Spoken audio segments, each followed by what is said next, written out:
Hey everybody, what's going on? Rob Sesternino back here for a special check-in with our chief international survivor correspondent. She is a titan of podcasting. Please welcome back, of course, from Talking Tribal, Shannon Guss. Shannon, how are you? Happy week 3.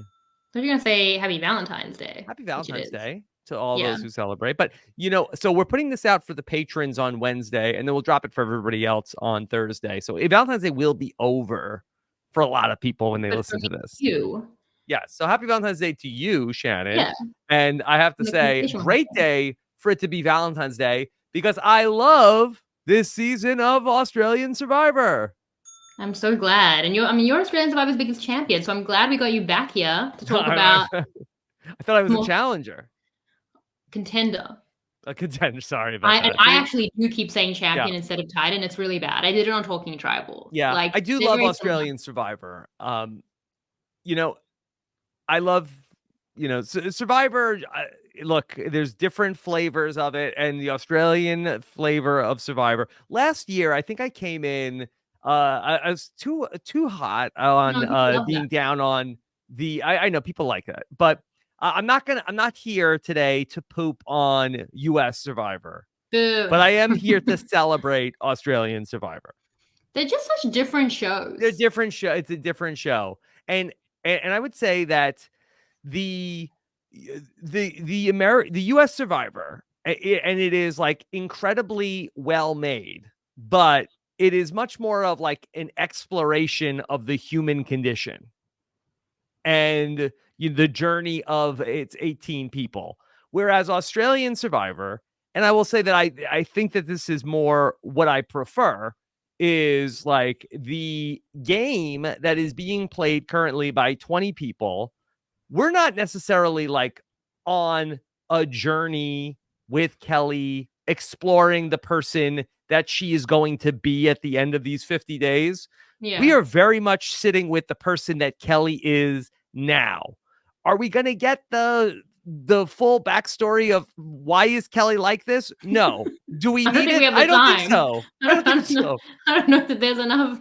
That would be Right. interesting though. I would love to Did know, did but Garrick grow as a person during this time? I don't think so. he was a good character. He But smelled he so was a many good rats. We character. missed He Garrick. gave us good TV. Yeah.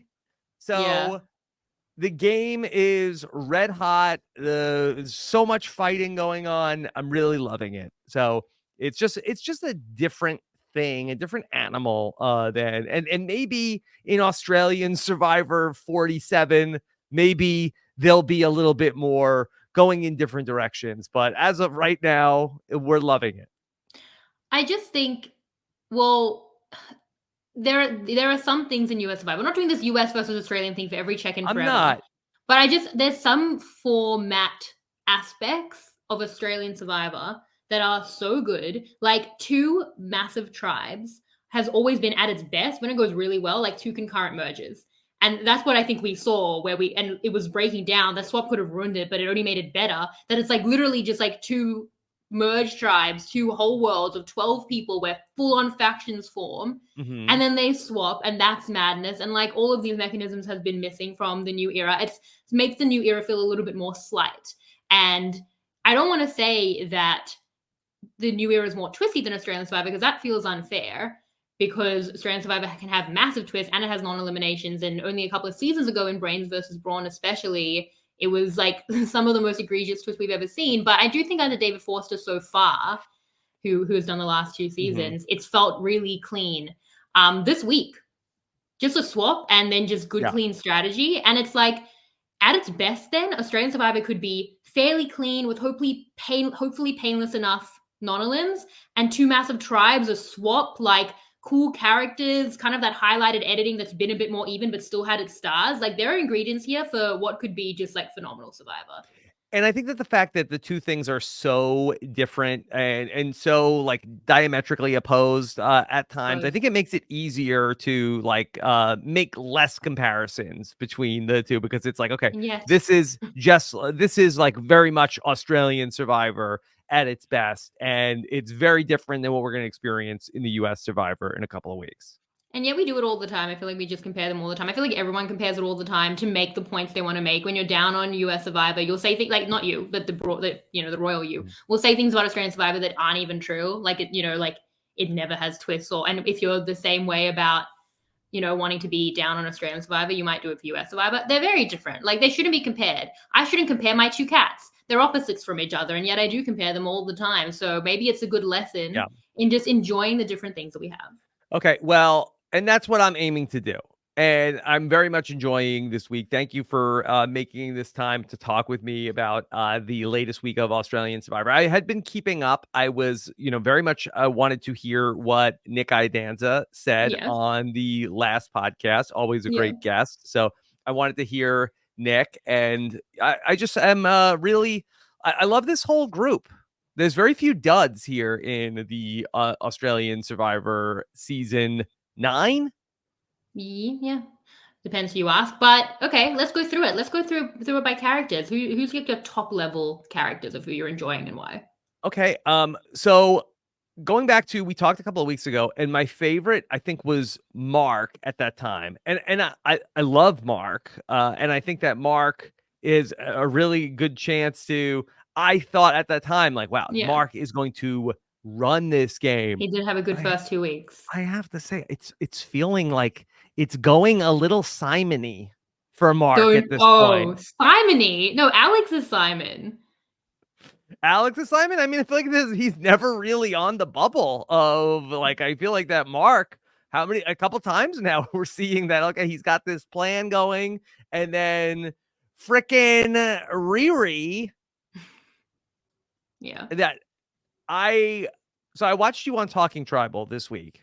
Thank you. I had never seen Talking Tribal before. I feel like was it available on regular YouTube prior to this? Yeah. So bad job by me. But I just want to say that I'm so proud of you. Look at you. Thank you.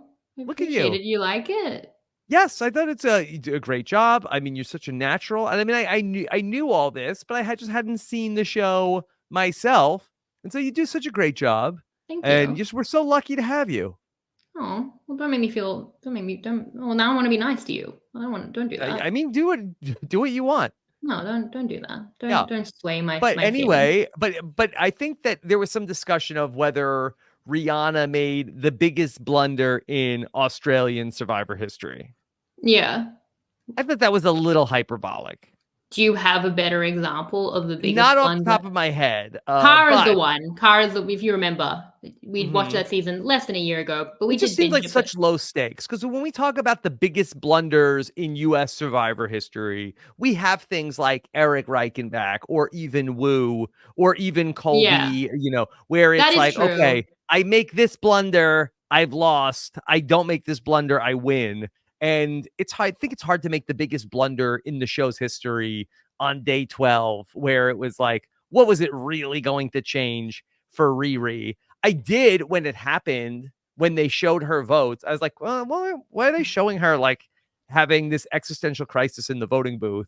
And then when they revealed the votes, I audibly said, stupid idiot.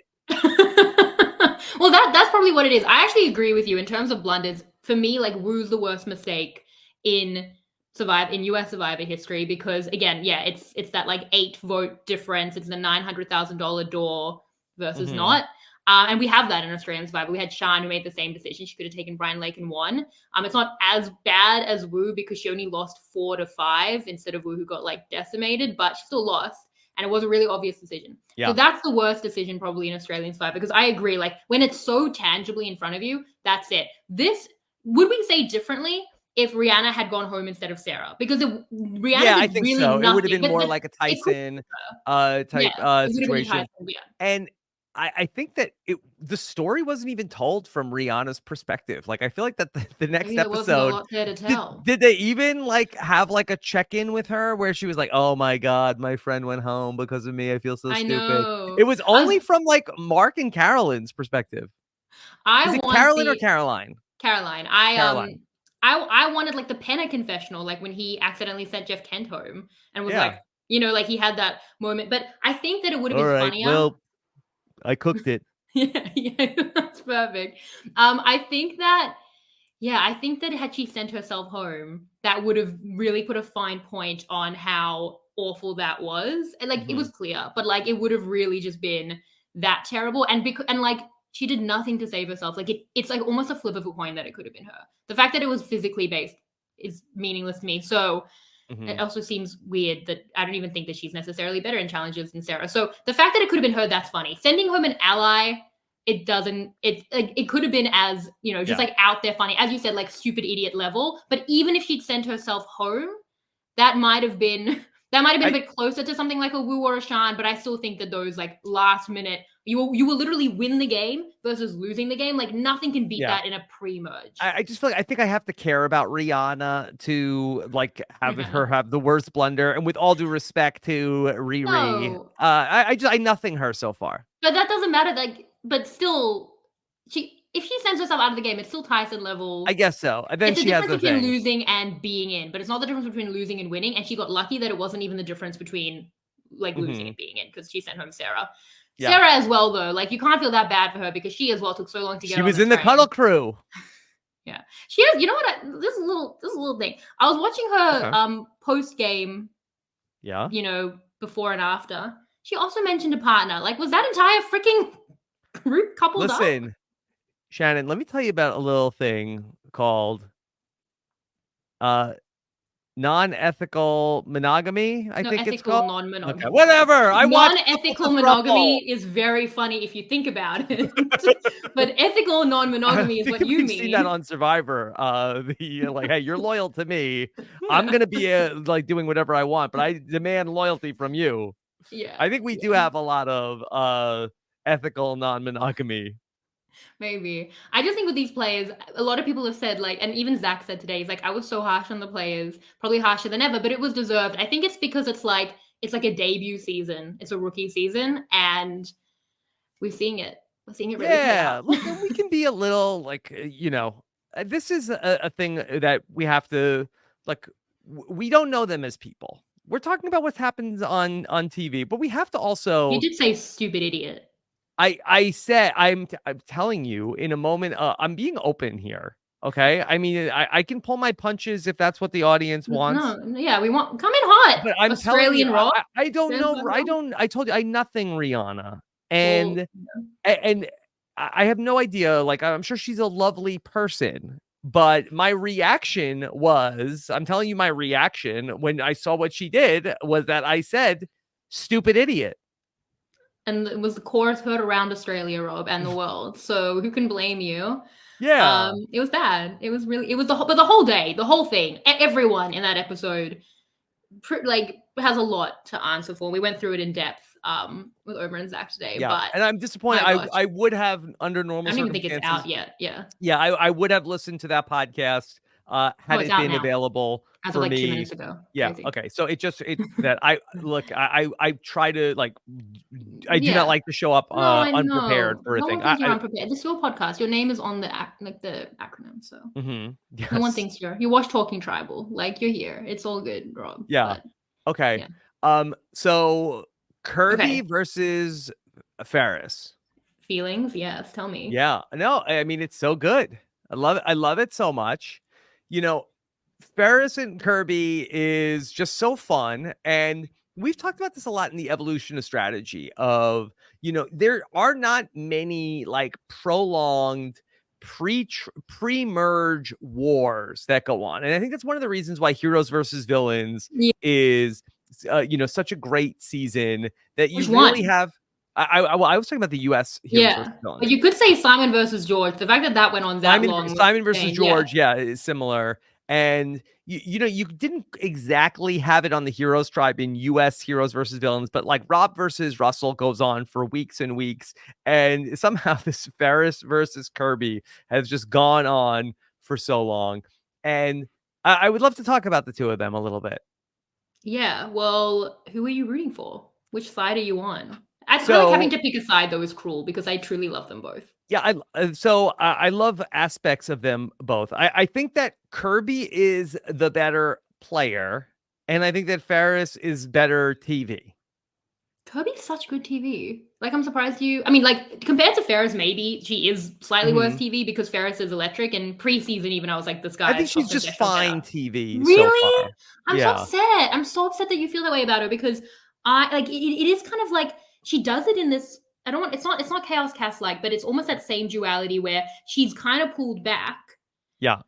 So it kind of feels more neutral, but actually she's fearless. Like actually she's in Okay. tribal council saying like whatever she wants. She's saying like she doesn't sit with us. Like she is like so to the punch. I'm like, please don't speak now. Like truly, the fact that you think like, yeah, I mean, okay. I Can want I you to give feel you? more for her. So Yeah. Cass was not the Kagiyan comparison that I was going to make. That People I have was going to said, talk yeah. about that. I feel like that Ferris and Kirby are like Tony and Sarah Yeah. if they weren't that's like interesting. in the same like fraternity of police officers, you know, like where it's like I think that Tony and Sarah that they had this one thing that really bonded them together.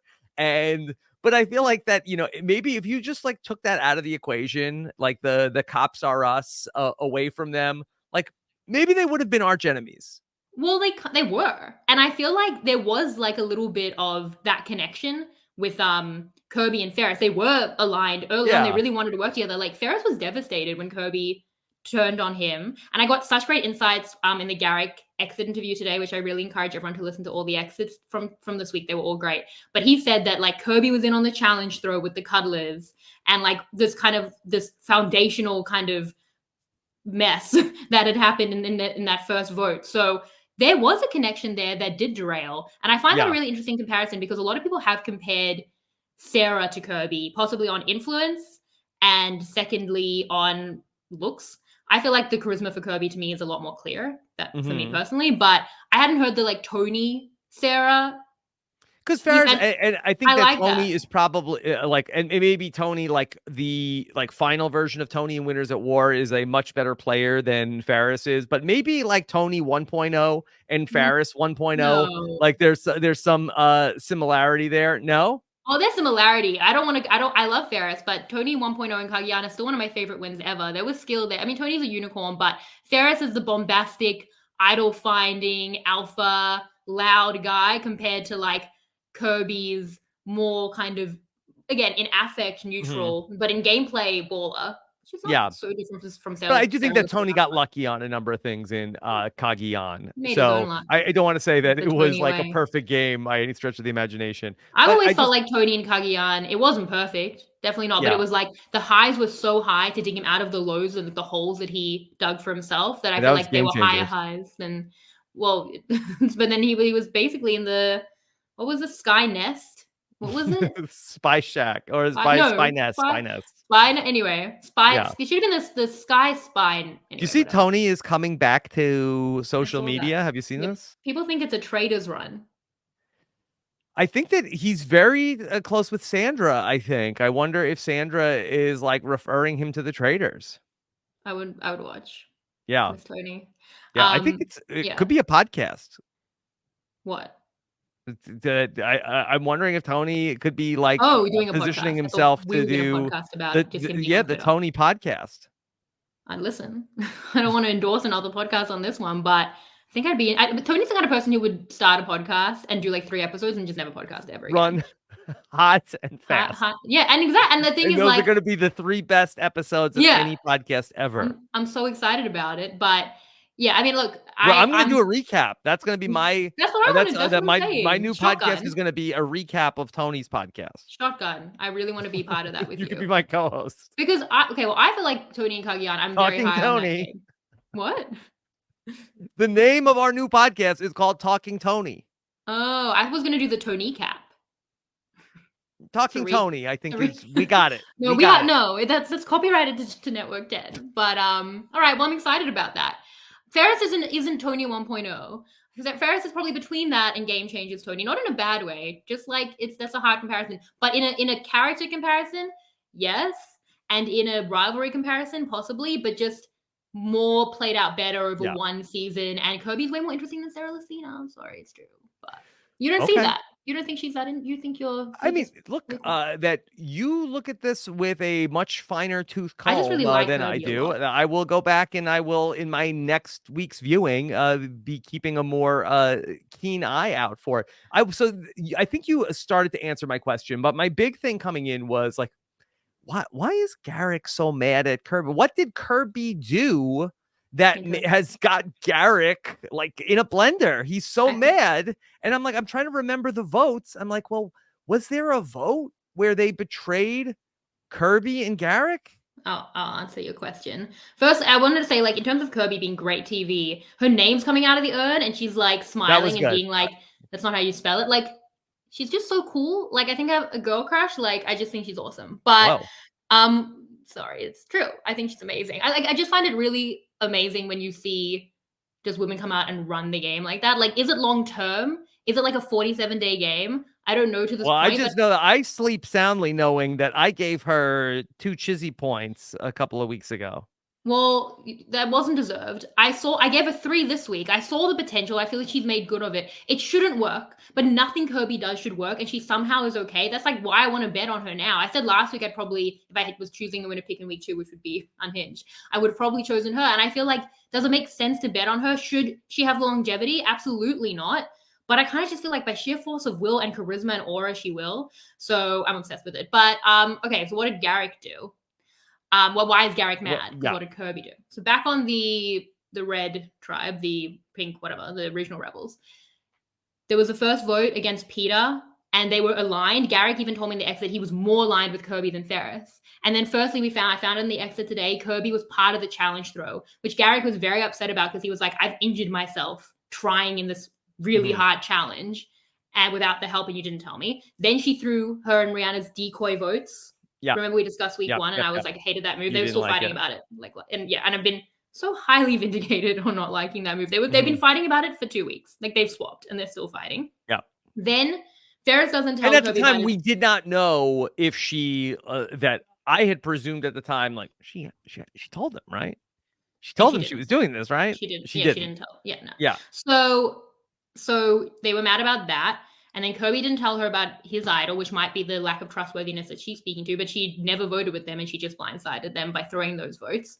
And then they brought her back and they voted together against the bias. They're like, okay, all good. We're back. We love you. Like they want to like her because everyone likes Kirby. And then she turned on Ferris. I don't know if you remember last week, there was a vote that didn't happen because Kelly ended up going to the other tribe, but she turned on Ferris. And then Garrick and Ferris were going to turn it on Rihanna, who it looks like was definitely going to go.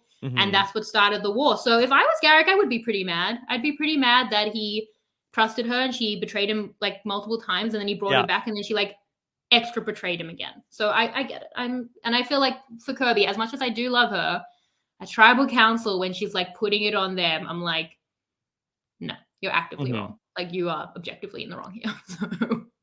I felt like the episode this week signaled a little too much. I felt like Garrick, there was like a my radar was peaked when like the cold open was all about Garrick and how he had to go after Kirby, and then there was like another like extra confessional from Garrick. I felt like they went like a little too hard on the Garrick angle that made me feel like, okay, definitely Garrick. I thought that maybe at the very end, I thought that maybe the drama was that Ferris might have played his idol to save Garrick, but I just thought like they went like if that was supposed to be if I wasn't supposed to be sure it was going to be Garrick, I think they went a little too much on Garrick. Yeah, also the point where it was like Kirby v Garrick, I felt like Kirby had a lot of plot armor.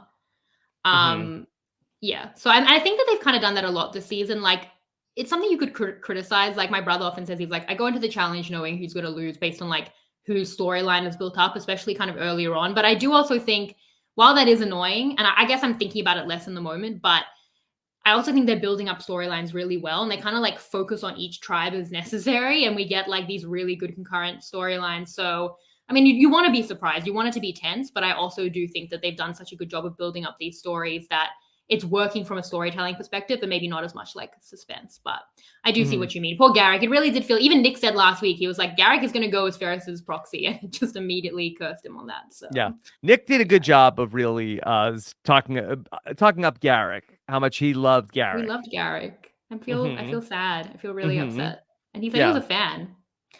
Yeah, and he smelled the rat, Garrick that it was was going to be him. Yeah. he did. He knew Smelled that rat. he knew it was coming. I mean, did he because he smelled a rat so hard, like maybe if his like sense of Yeah. smell was duller, that maybe do you think that it would have ultimately let him stay in the game? Did he No, come out too hot too fast for a 50-day game? he didn't go for much that he'd done wrong. Like I felt like he went for Ferris losing the war, and he could have helped to win that war, but they couldn't take out Ferris. He had implicit immunity. Garrick was the right hand man, or what Scott said was the left hand man. So poor, unfortunate for Garrick. What did you think about the other boots this week? What about Viola? Because Twitter is I loved Viola. I thought, morning. I really loved like Mark's Angels of like I thought that Mark and Viola and Valeria, I thought was such a fun trio. And like I was really disappointed when Valeria didn't get swapped with them. I kind of wanted to see that play out. I thought that was like very interesting of like that Mark was building this other thing outside of the middle-aged Yeah. mafia. And then it was very sad when Viola and Valeria got separated because I felt like the Twitter deserved them and They were mad. that duo. And ultimately, yeah, I was disappointed to see it all come apart when, you had like the, Riri and Sarah were sitting right there. Yeah, well, that's really on them. I mean, I thought it was a great rejection of Mark of his middle-aged status. He chose the young alliance over the middle-aged Mm-hmm. mafia because he knew it's not really Mm-hmm. middle-aged. What was Mark born in like 1989 or something? Like that's not, or probably around then. That's not Mm-hmm. middle-aged. So he chose Good the year. young people. Yeah. And I think that was I would love to know from Mark like why he went so fully with the V's. Like he fully chose them so much, and I'm so interested to know exactly why. But so when they turn, like, how do you feel about Caroline in that? Because people were pretty mad at Caroline. She made this like big move. Yeah, Caroline, she you had it on Talking Tribal of like the deep fakes of the Godfather Yeah, package. that was good. And there was so many good voting confessionals this week. And I do feel like that is something we don't get a ton of that in the US Survivor. Like the Australians are bringing it. And I guess maybe because so many people vote, you're bound to get some good ones. Yeah. But yeah. Oh, going back to that tribal council No that one votes in a US Survivor. There's no voting confessionals. They're no putting their votes. shot in the dark. Yeah. So Yeah. yeah. That JLP talked about how Mark looked like a pirate. And did you see that Aiden wanted to give him a puffy shirt, Shannon? Yeah. No, I got it. And then Mark was like, but I don't want to be the pirate. I get it. I know it's a Seinfeld quote. Yeah. Mm-hmm. That's good. Mm-hmm. You have a lot of Seinfeld quotes up your sleeve, your puffy sleeve. I got a lot of messages. Rob, remember when you didn't know that Spice Girls song? Like what, 7 years ago? Yeah. Do you I remember that? actually I do not remember that. You don't Like remember at that? all. I'm gonna At tell you a little all. story about Oh, yourself. Concerning the that you Wanda? Is the Wanda Yeah. off? There was a Spice Girl song and you didn't know it. And Mm-hmm. you don't remember it, and obviously it didn't traumatize you enough, but you got a lot of messages. You seemed annoyed. This was before I was even podcasting. Yeah. How many messages do you think I got about Seinfeld? Um, but I don't remember when I ever claimed to be a Spice Girls fan. I don't I don't remember. remember claiming to be a Seinfeld fan. No? I've seen Seinfeld 10 years ago. Mhm. Okay. So, anyway, like 50 people probably Yes. messaged Yeah, me. And I forgot that you bend the knee to the much inferior Friends.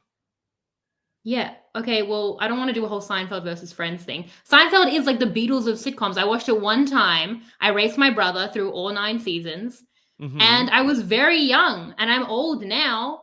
And I'm sure the bend the knee thing is another pun. I can give you top. No, it's a Game of Thrones. Okay. Well, I don't do that either. The point is Yeah. that I can give you top line Seinfeld quotes, but it's okay. I'll get you one Mhm. day. Yeah. Yeah. Yeah. Did you see in the spelling bee when they had to spell seltzer? I got all of them. Okay, they were in my DMs. I know all of them. I had them from Scott before the podcast was even published. Yeah, I got tweets. I got Scott St. Pierre? Yeah, Scott. Scott said he's like, oh, I saw that he said salsa salsa. That was a Seinfeld pun, and I was like, of course. I was like, Wow. oh, Okay. And then within hours, I came to learn, yeah, that's funny. I came to learn that it had actually been a secret Seinfeld podcast, which I didn't know. I like knowing what podcast I'm doing. Yeah. So anyway, it's fine. It's fine. We'll get over it. We'll get through it together. But yeah, now so how many Seinfeld quotes have you snuck into this? Not many. You're gonna get a reputation as secret Seinfeld guy. You shouldn't do that. I mean, I did a Seinfeld recap podcast. I shouldn't be a secret Seinfeld guy. And yet you don't even remember your own Spice Girls related trauma. Yeah, well, in fairness, that's really concerning. There's only like what 180 some odd Seinfeld episodes, and there's 5,000 Rob as a podcast episodes. The Spice Girls thing was like a big deal. You and Josh didn't know that it was a Spice Girls. Not to me. It was. You were annoyed. You were visibly annoyed. Like, I couldn't have spoken to you about that personally. I'm sure hundreds of things have annoyed me over the years, Shannon. Nah, you were really annoyed. Not even in my top 10. Do you think it's kind to another podcaster to sneak in references to them through a whole podcast and then have like 50 people message them about the reference? Is that kind? Is that podcasting etiquette? Is that in our code of conduct? Did you take the initiation? It's not in the code of conduct. I wrote the code of conduct. It's not in there. It should be. It's not a part of it. Don't do that. Anyway, moving on. Yeah. I'm so glad I've given you so much joy in my pain. Stop cracking yourself up. Don't find it funny. Stop it. End it. Yeah. Garrick is a little bit of the Kramer of Australian Who's Survivor. Kramer? No. Who's Kramer? Stop it. Okay. See, that's the top line levels I can get. Jerry, Lane, George, and Kramer. And Newman. Okay? I watched it a long time ago. Yeah. Both Australian Survivor and Seinfeld both have prominent Georges and Jerrys. Did we do that last year? Did we talk about that? Did we? There must have been a thing. And I guess should we talk about we have an Eileen, not an Elaine. Close enough. I really like Eileen. I thought Eileen had a great episode 9. What about it? Well, first of all, I really related to Eileen in when we had where Ferris and Kirby, like, she sees what's going on. She's like, let's not do this. No, let's not do the thing. I mean, I get it from not do this. They were gonna flip on each other. Like, it was just a fool's errand, I think, to try and get her to.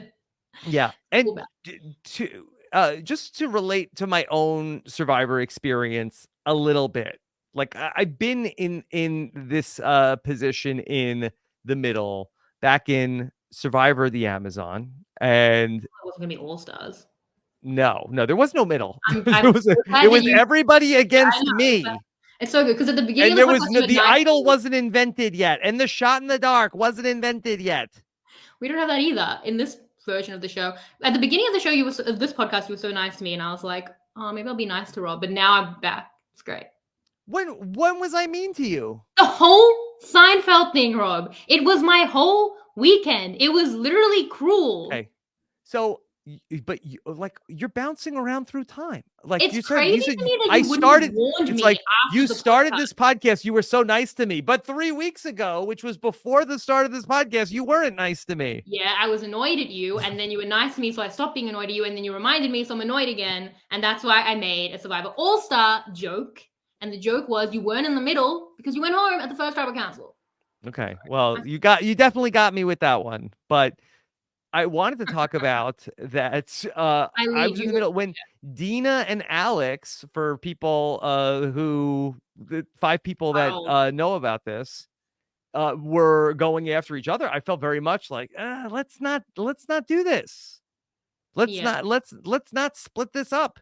But when people are feeling that type of way, it's like it's very hard to sort of like try to broker peace, because then that the people that are like out for blood feel like, oh, you're not on my side.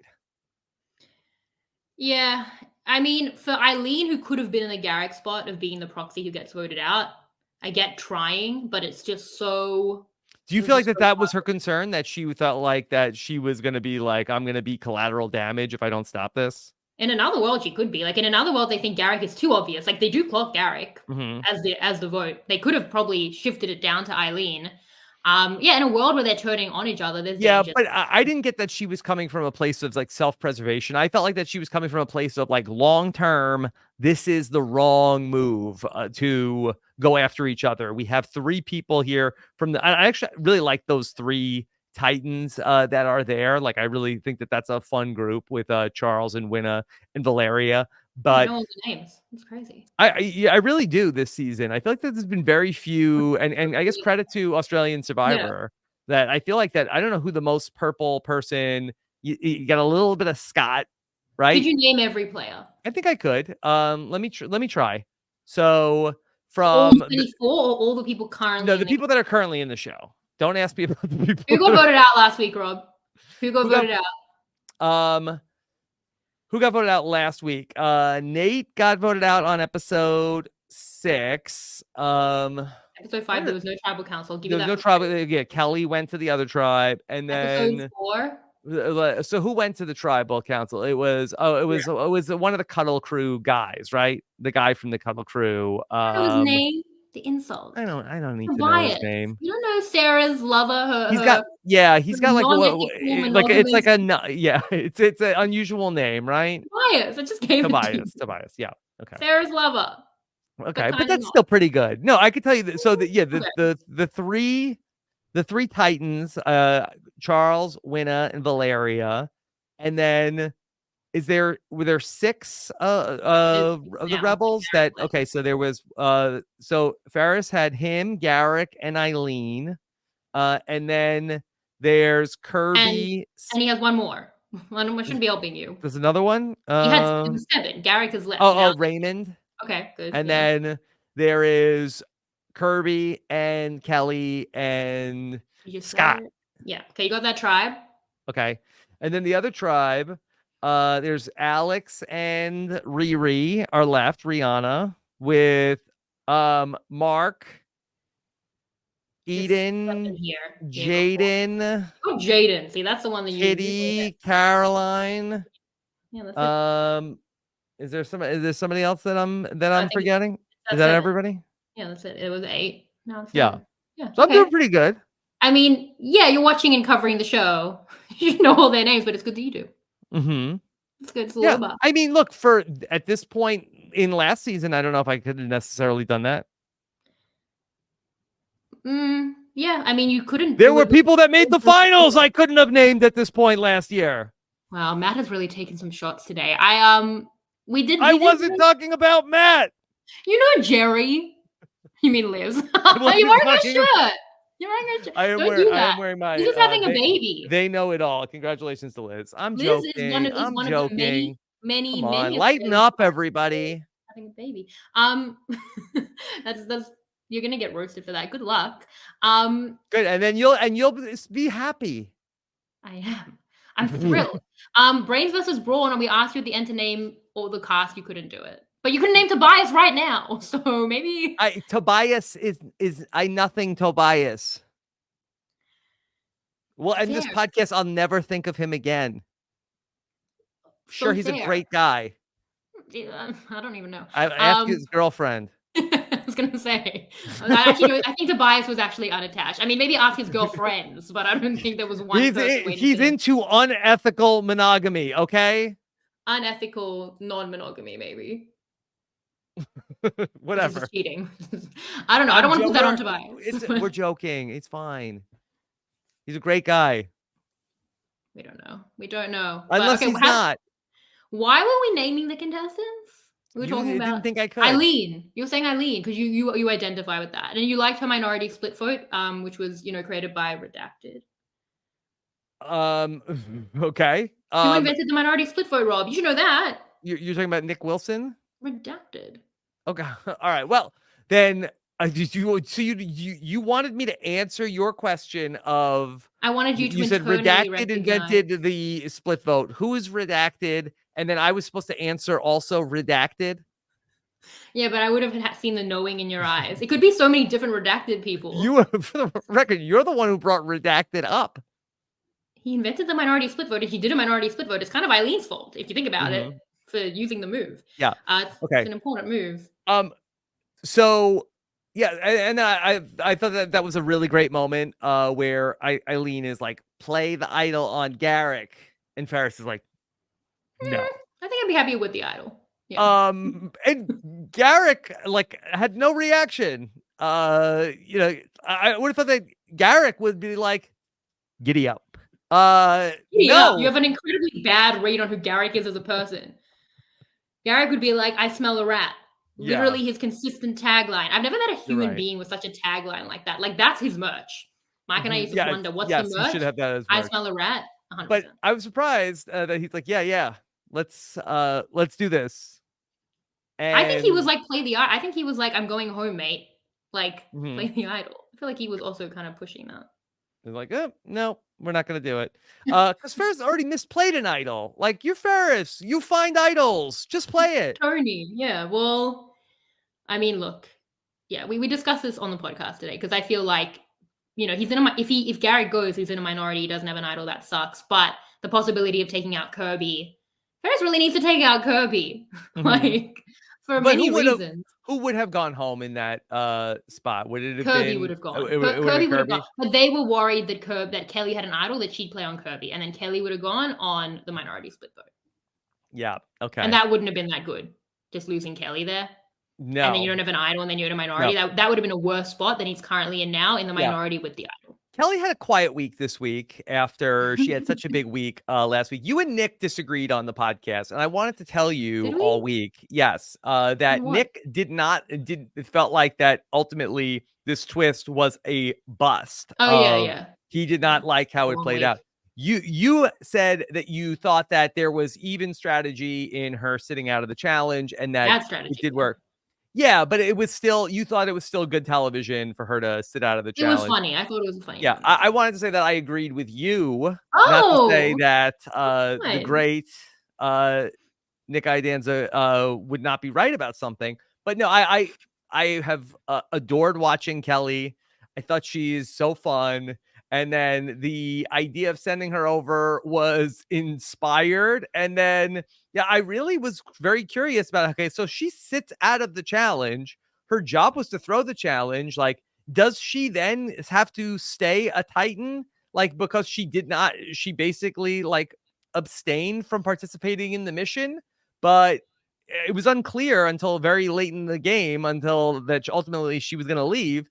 And then, was she not allowed to tell them? Because I feel like that she should have been like, they wanted me to throw the challenge. I wouldn't do that. I like you too much. So she definitely should have. Maybe she wasn't allowed. Well, it's hard for me because I feel like maybe the show did say you can't say about, like, I could see that they're like, you can't talk about the sabotage twist.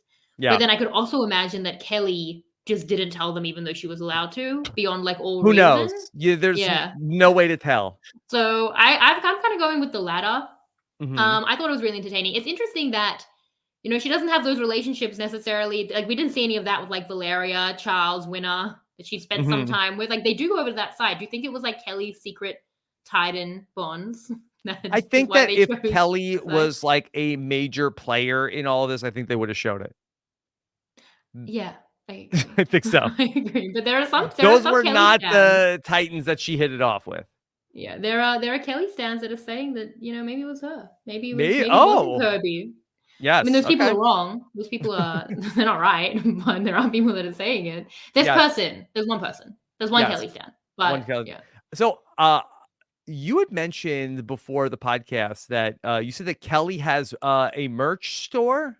Yeah, I just saw this. Someone tagged me. Can we talk about this? Okay. I sent it through the chat. Okay, here, let's see. Let me bring it up. Okay. All right. This is from the website, or it's called Rebel Kel, but it's a shop. I guess, where do you get this link? On her social Instagram media? Okay. Link in bio. Yeah. All right. Rebel Kel. I like the branding so far.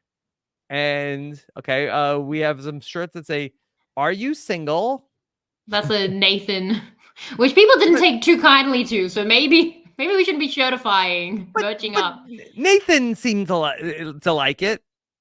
Yeah, I mean, this is maybe not the context to talk, because I haven't even spoken about that, because it has been like kind of a hot button issue. Well, how do you know? Like, That don't you have to ask people if they are single? I Unless don't think they people. practice ethical non-monogamy. Well, yeah, I don't And think then in anyone that has case, cared like, or asked. are you in a couple and looking for a throuple? I don't know. Oh, you just did you just do the show on that? Is that like a throuple Yes, show? it's on Yeah. Peacock. Yeah. Well, anyway. Anyway, beyond Mhm. that, I don't know if you um, have Peacock in no, Australia. no, and I All don't right. want to find And it. then Cute But Chaos. Okay. I don't know where that Well, now is. what is this one's I'm just a mushroom. Is I that don't know what one that of is her either. catchphrases? Maybe Not that that hasn't I've happened yet. heard. Well, spoiler. I want. And should we come up with the context in which it does? So I don't even know. Okay, let's I'm do this. Let's role play why she says I'm just a mushroom next week. I'll be okay. Kirby. Okay. All right. And I Kelly. get to be Kelly. Yeah, you be Kelly. And you have to Yeah. end up by saying I'm just a mushroom. Hmm. Kelly. Has she said that? I don't. Okay. All right. So remember to make people think you have an idol still. Look, I can do it. I just like pop up where nobody's expecting me to, wherever it's wet and damp. I'm just a mushroom. Spell it. So I don't know. Not really like an organic thing to No. okay, weave into a conversation. Are any of these This things iconic? the Like, smiling assassin, is that her? I thought that was Ferris. I thought yeah. Like, I don't think she could take that from Ferris. Like, I Are these actually other think people's quotes? Then I don't also think there's that's this fair. one that says, don't be tempted by his big juicy apple, Snow White. What? What? Wait, should we role play that? Wait, no, let's not do that. That seems like it's going into weird cuddler territory. Is it like an Ethical, Adam's non-ethical apple? What monogamy. is it? Like I don't even know what is the body It, part metaphor for an apple? it doesn't make sense that it's dirty, and yet you just know that it is. I mean Like, I'm like my mind is racing. I I don't. feel like that, it is Valentine's Day and people do Nicole, lucky use the woman. emoji. Should I text Nicole the apple emoji? Think she's gonna think that she's getting an iPad. I don't know what this is. Is she gonna cram all of this into the next episode, or is this like a And season's then worth? what is this one? Whoop Whoop whoop. whoop. No, that she always says whoop whoop. That Oh, one she okay. has said. That one's hers. I feel bad because I feel like the Are You Single one is what she'll be most remembered for on this, and that's not good. Like people have been upset about that. Can I just Okay. say, Well, like I I get don't think she people's meant to yeah. do anything upsetting. No, I honestly think, and like it's a broader conversation, but like people have been upset about it. I don't think Nathan, definitely not Nathan, or Alex took it badly. And I think people always say if the genders were reversed, but like the genders aren't reversed. Like maybe that's a problem with society. I'm not necessarily condoning it, but like she's an older woman and that comes across as less threatening, and they were less threatened by it, and that has to factor into the conversation. Anyway, that's what we're doing after the Apple conversation. So just Yeah. wanted to get that in. The I don't know that any of those are going to be like Do not send me Survivor, apple emojis iconic. on Twitter. Definitely Okay. do. I don't know what it means. Okay. I don't feel like any of that merch is going down as like Survivor folklore. I feel like that is a random assortment of goods. Do you Hmm. think it's from like a different thing? Is she famous for something else, like a mushroom apple? Would love to know. The Very apple curious. one was beyond. I'm really glad that we took a deep Don't dive be into that. tempted by his big juicy apple. Maybe okay, okay. Role play. I'll be Kelly. You be Kirby. Okay. Hi, Kelly. Kelly. Yeah, Kelly, what's going on? Kirby. I know you might want to align with Ferris and think you might trust him again, but don't be tempted by his big juicy apple. I'm not, believe me. Yeah.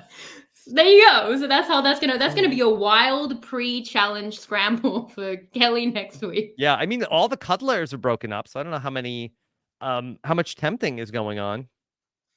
Yeah, it's not been a very romantic Yeah. season. They I did really like that down. Valeria when she got to with all the rebels coming in, she just sort of said like offhand, she's like, "Oh, like Ferris, like I thought I was gonna have to like go like flirt with him and Yeah. seduce him, but I don't have to do that. I don't have Yeah. like I had that in my Not back pocket. I was gonna do that, but Who has the time? Who Not has the necessary. energy? He's Not just necessary. that's great. I'm glad I didn't have to pull that one out. So Yeah, I like that she's like an assassin. She's like, I could run that play if I want, but I'm not going to. I feel like was I condoning Kelly's behavior too much in a way that people won't take the nuance from, or like anyway, it's fine. Yeah, Back to the I think you are fine, Shannon. Anyway, I would have liked to see the Valeria Ferris seduction. I mean, that is a married man, and he seems to Mhm. really love his wife, but who knows anymore with this cast? So maybe you They're never know. rebels. They're He rebels.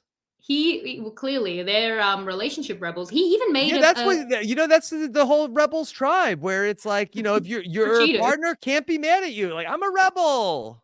It's like that those TikTok videos with like I'm a something I do, and so it's like I'm a rebel. I cheat on my girlfriend on live TV. Like I'm a rebel. Right.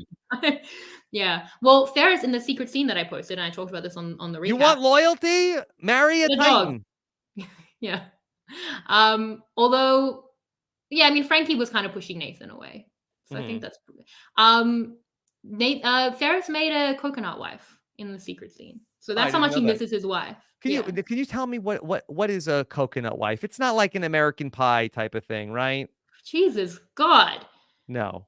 God, this is worse than anything, Kelly. Like, this is a workplace. My God, who would even remotely even consider that is just like even close to what I'm talking? Like, obviously, no, All right, obviously well, then not. explain what a coconut wife. It's what any regular person would think a coconut wife is. It was a coconut with a face painted on it with some leaves for hair. Like And Raymond was hitting on Ferris's like a coconut wife. disembodied head Yeah, she was kind of like for a stood up in a wife. tree. Yeah. Okay. God. Rob. You really are loosey goosey Australian Survivor Rob today.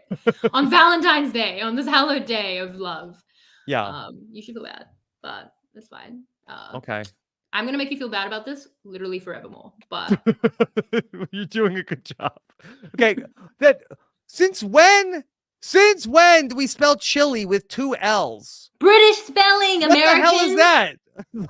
I'm gonna tell you something as well, and this is for all the Americans that we have. Should I alienate my audience like this? I'm gonna do it.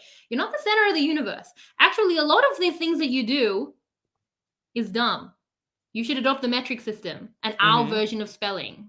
How do they spell it in Mexico? Such a great question. I'm gonna look it up. Well, does Mexico use American I think that's spelling? the tiebreaker. Mexico use American or British spelling? The U.S. I mean, how is no, the chili U.S. is spelled favored in Spanish? Mexico. The U.S. Okay, well yeah. So what about but it's Mexican food that they were having. It is they do use American spelling. God damn it! There's one time that America is right. I feel like that doesn't take away from my broader point though. I mean, we are right next to Mexico. Yeah, it's fair. But also Canada cannot separate themselves from you enough. So hard for me to say. Yeah, Spain would use British spelling. They're European. Yeah. I mean, they speak Spanish. Like they both like English isn't favored, but like in that way. Although I have to say, so the spelling bee, I was a little underwhelmed on the words really? that they spelled in the spelling bee. Like I felt like, okay, here we go, spelling bee. I saw people were liking the spelling bee.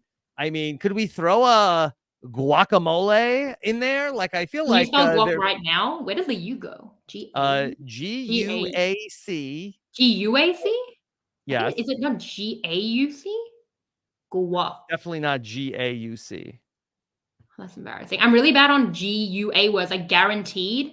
I can't spell guaranteed. That's like my word that I've said this before. AMOLE, guacamole. British English is in Spain. But GUA. Yeah, GUA. Is that what did you say? What did you say? GUA. That's what I said. No, you said GAU. I don't think I did. The AU is the show we cover. Roll the tape. I didn't say it. Cut this out. Don't tell them what I did. I had a hard time. The third word that JLP said, it was tortilla. I did not make out what he said at all. Why? He says I don't know if it's the Australian accent or he said it so fast. God, our spelling, our accent. What do we do to you? JLP is looking extra vascular these days.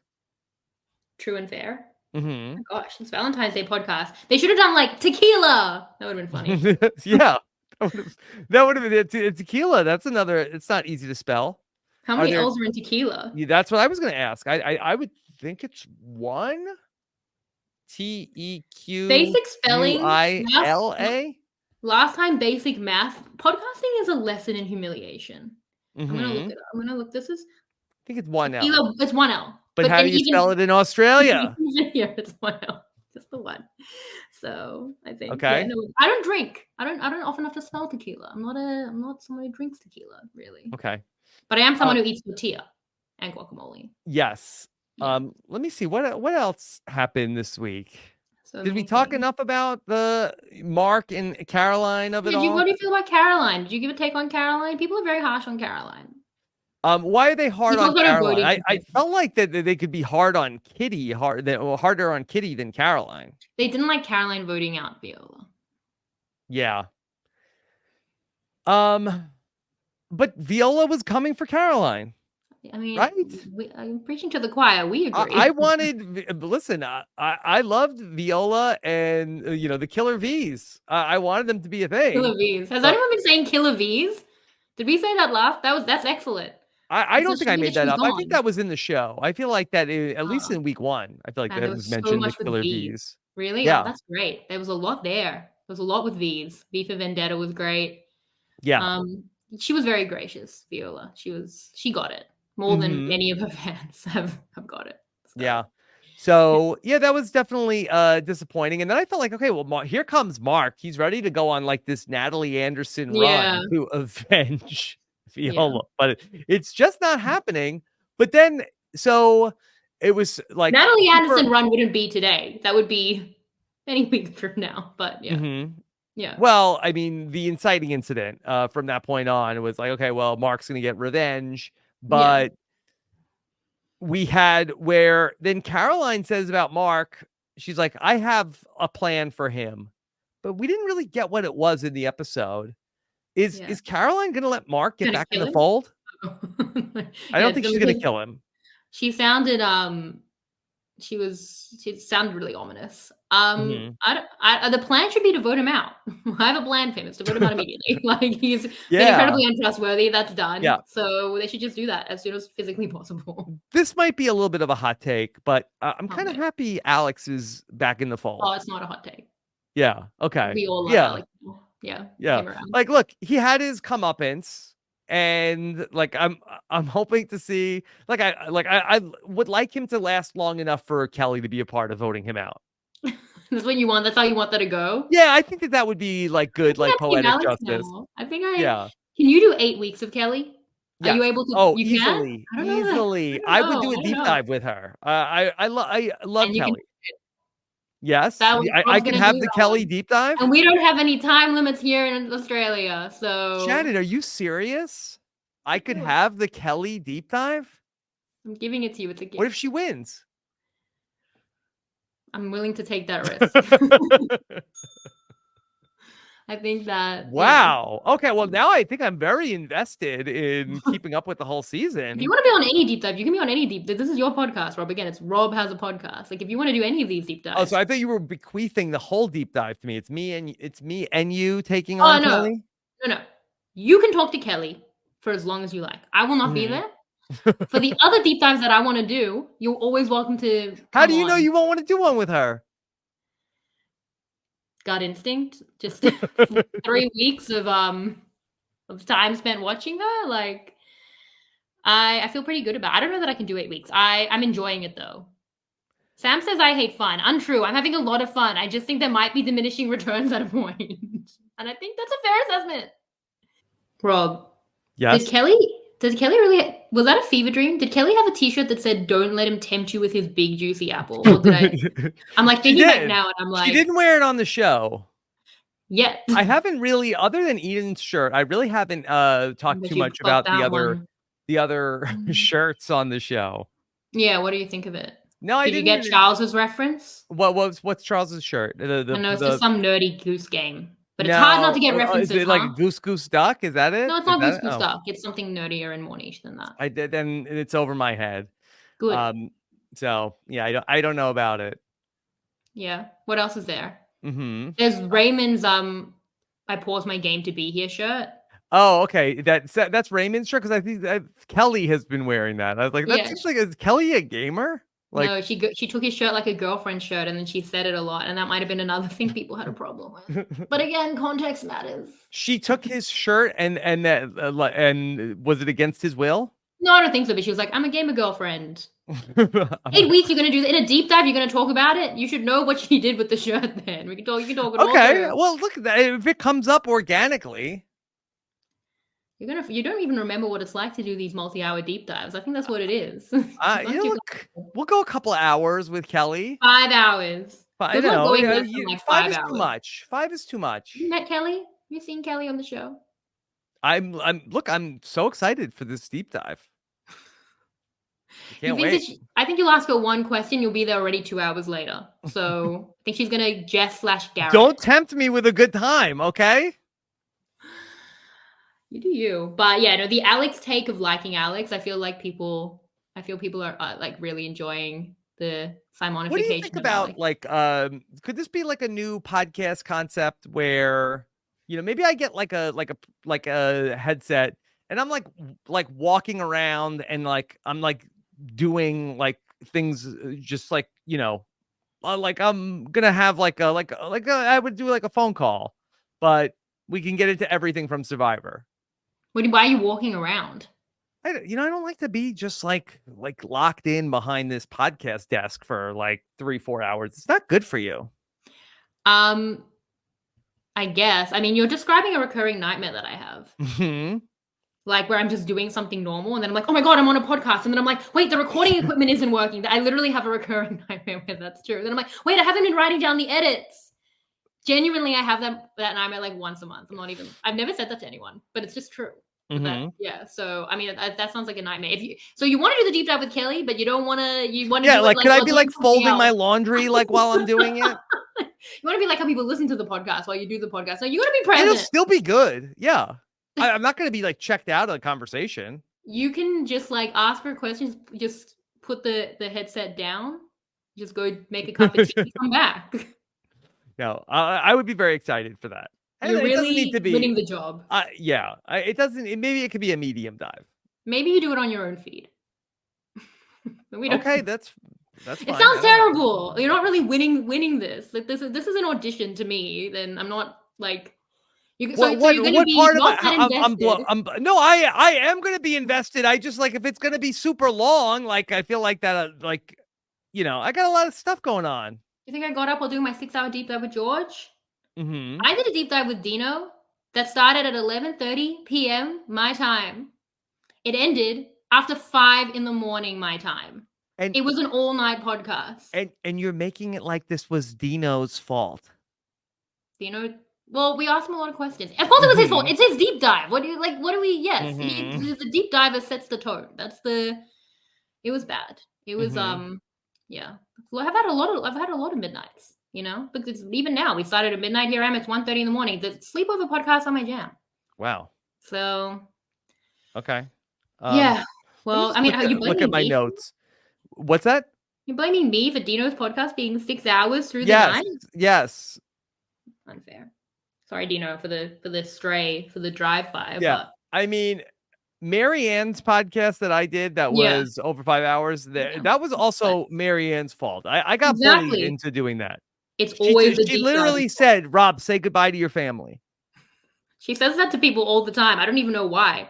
When we were away in Cairns, she took my phone when Peter called and she did kidnapper voice. She ate Stephen Fishback. I know, she's a menace. Yeah. But I was gonna say there's a reason that deep dives are like, pretty versatile in length. It's us all in the deep diver, and you just gave the keys to Kelly. Or the network. But not us. We have no power in this situation. So I wanted to say, Rob, your favorite person made an appearance in this week. My favorite person made an appearance in this week. Can you guess who it was? Can we do that? Who? Do you remember someone you loved, but 2 months ago? I don't know that that's true. Somebody I loved 2 months ago. Bowie Jane?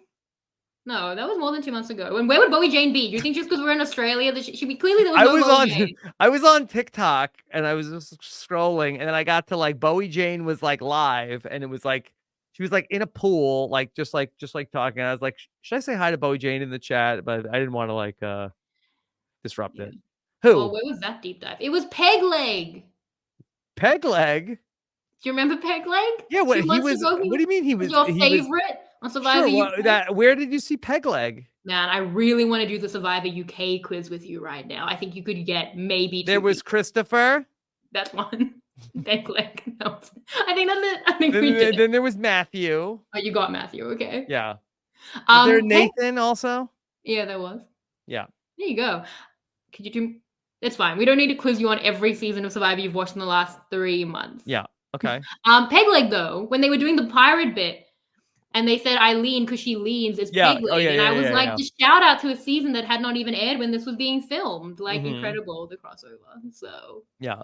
Yeah, that was fun stuff. yeah. But Jaden's Jungle Gym.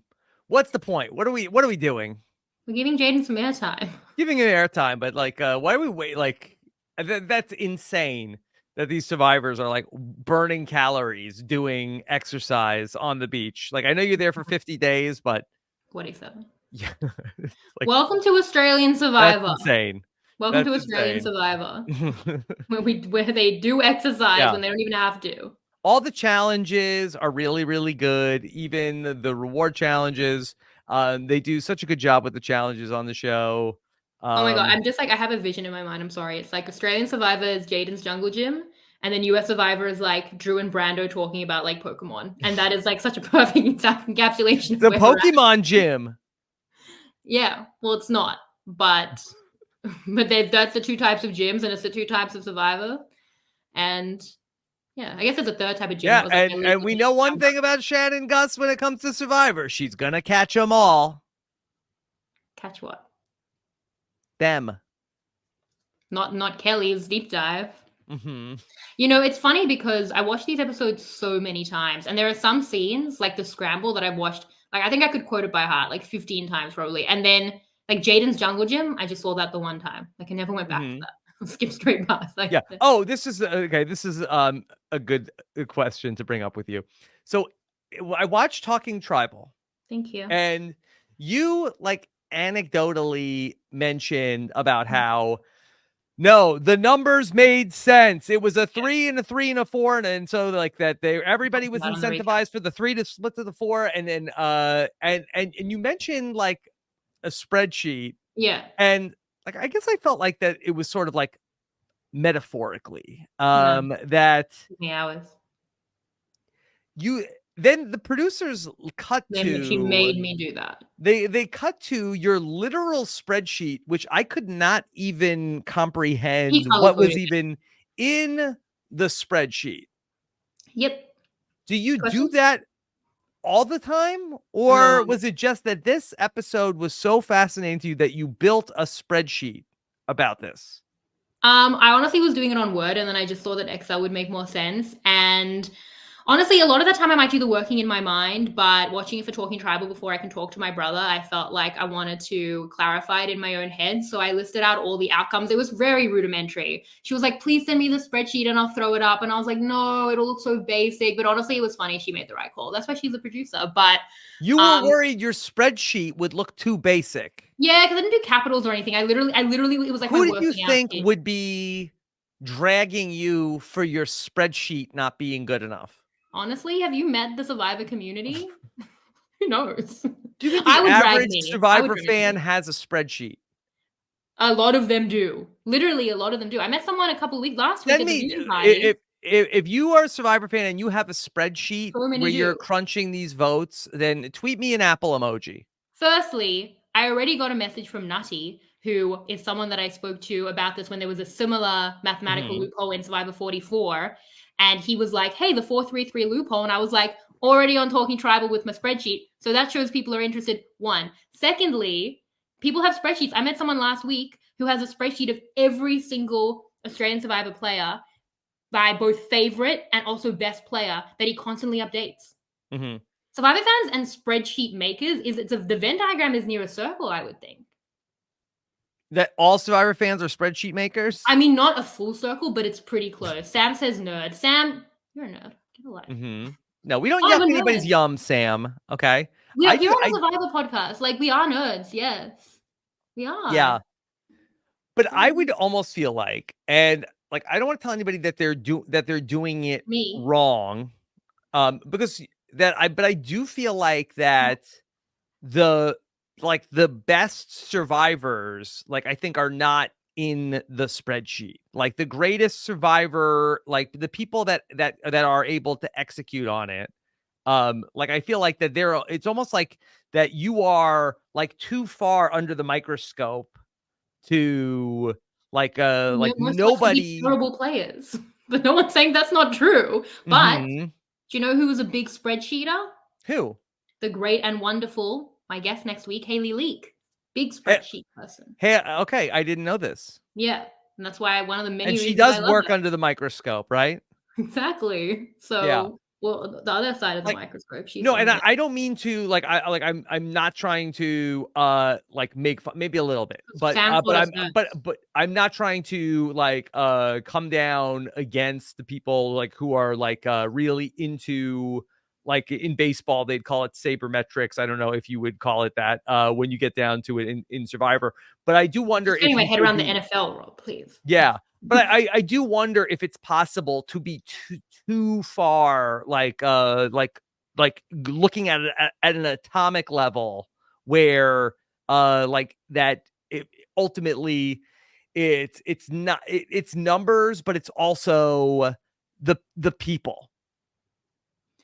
Yeah, you definitely need that. I mean, Haley has that too. I do think that in Australian Survivor, there are not this season as much, but still, and usually, so many recruits that level of like microscopic strategy can really help you. That's why Haley and George could like dominate to that level, because it was just like a chasm between them and someone else. In something like US Survivor, where everyone's a very smart fan, that intensity might not be enough to be an advantage and might start detracting once you like lose the bigger picture. Yeah. So maybe that's when we go back to comparing to US and AU, as we always do. But Yeah. I like, but my spreadsheet, it was more that I wanted to work out if it was like a prisoner's dilemma, like a true prisoner's dilemma for each of them. And then it was, and then I started working out the outcomes, and then I found the mathematical loophole, and then I started doing it for the other tribe. And then I realized it didn't really work for the other tribe because it wasn't But that same kind of dilemma. But I think I kind of got lost in like all of the numbers. So what was the ultimate takeaway from your spreadsheet? ultimate takeaway was that Kirby and Ferris were both in different ways incentivized to turn on each other. That it was actually more risky for Kirby not to turn on Ferris, for her to vote against the Titans, and that the Titans were mathematically incentivized to vote against Ferris rather than Kirby. Mm-hmm. And George disagreed, though, right? I don't know if did he disagree on that. He just disagrees with me for the sake of it. Well, because okay, I explained this to him on the podcast, but I'll do it again. Because Ferris has 4, right? Yeah. It's not that high. Like, Ferris has 4. So if Kirby and the Titans vote different ways, even if one tries to align to the other, Ferris's 4 can 4-3-3. Like, if they're a triangle, right? So if they all shoot at each other, his 4 will win the day, assuming Eileen votes with the 4, right? Mm-hmm. It feels like you're like monkey clamping in the brain, like staring at me. It's not because it's not you, it's me. No, if they all, and then Ferris has the advantage where if they were to all vote against each other in a triangle, his 4 would win the day. So the Titans and Kirby are incentivized to not let that happen by teaming up as a 6 against 4 on Ferris, and that's what they did. Yeah, I felt like that. Just if I was going to really talk it through, like, I felt like that for Kirby, it made more sense to turn against the Ferris group, because that they Kirby just needs numbers, you don't know if Kirby doesn't know if she's going to get Rihanna back.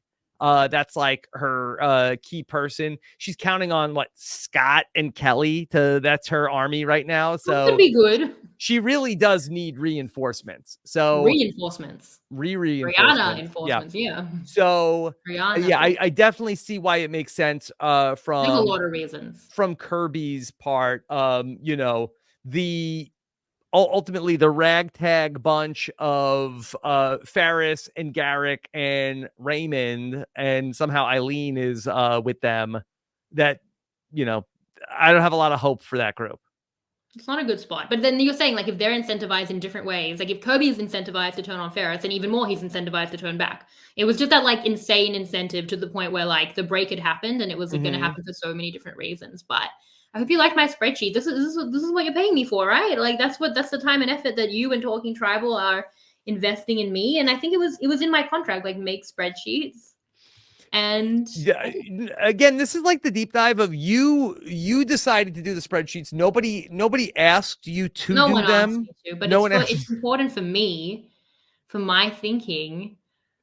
I have OCD, Rob, so I feel Yeah. like that's just where my brain just goes to that. But I find it really fun. This is what I love, honestly. This is really fun. If it So brings you joy, Shannon, I love it for you. is that a Seinfeld quote?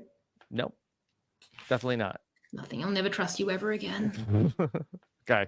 All right, Shannon, we could go on and on and on for many more hours, but like the Seinfeld TV show, let's go out on top. That is not how people feel about the Seinfeld finale. Even I know that. Well, but the idea that they could have done, I could have done more. they could have done like 5 1 to more 10, seasons. like Friends. Yeah, Mm-hmm. but they didn't. Mm-hmm. Yeah. Okay, Shannon. So, what else is coming up for you? I mean, this was a marathon week for you with the big day. podcast with Omer and Zach. All the exit interviews. I only ended up listening to Viola because we had to come on the podcast. Yeah. Then, a lot. Yeah. Then we had this as well. You're not catching up with like Mike Bloom or anything tomorrow? Maybe I will. Who knows? I feel like today we were very much like the Tortured Poets department. You know, that was me, just all day podcasting on Valentine's Day. So, yeah, no, I did 3 podcasts today. It's Valentine's. Now, how do you know what the Tortured Poets department is yet? Guessing. You're guessing. Okay. Yeah. Yeah. That's what and this is what it feels like, I'm sure. Are podcasters tortured poets? In so many ways. No. We're the album about podcasting. We're the opposite of tortured. Maybe you We are. love a thing so much that we have to come on and talk about it. I feel tortured. And make our spreadsheets. Yeah. What's coming up for me? Yeah. Week 4. How come when Taylor Swift puts like hidden messages in her songs, people celebrate that, but you are angry with me for putting hidden messages to the listeners in the podcast? Because Taylor tells us she's doing that. Like we're on the same page. Like it's an open conversation. It's not one person doing something and the other person doesn't know, which would be really rude. Yeah. Okay. So it's that imbalance. You understand. Next week, Haley, as said, spreadsheet maker Haley. We'll talk about our, mutual spreadsheets. And what else? What kind of spreadsheets did she make? Prep. I think like major prep spreadsheets, like to analyze the game. Yeah. And that's why she won, probably. Mm-hmm. Yeah. I don't know what else. I'm kind of delirious in terms of, I watched the Super Bowl. Yes. How was it? Did you see the Friends commercial? No, we didn't get the commercials, but I do want to watch that because I heard about it. We didn't get that was what I really wanted to watch. That was a very long game of football. It was.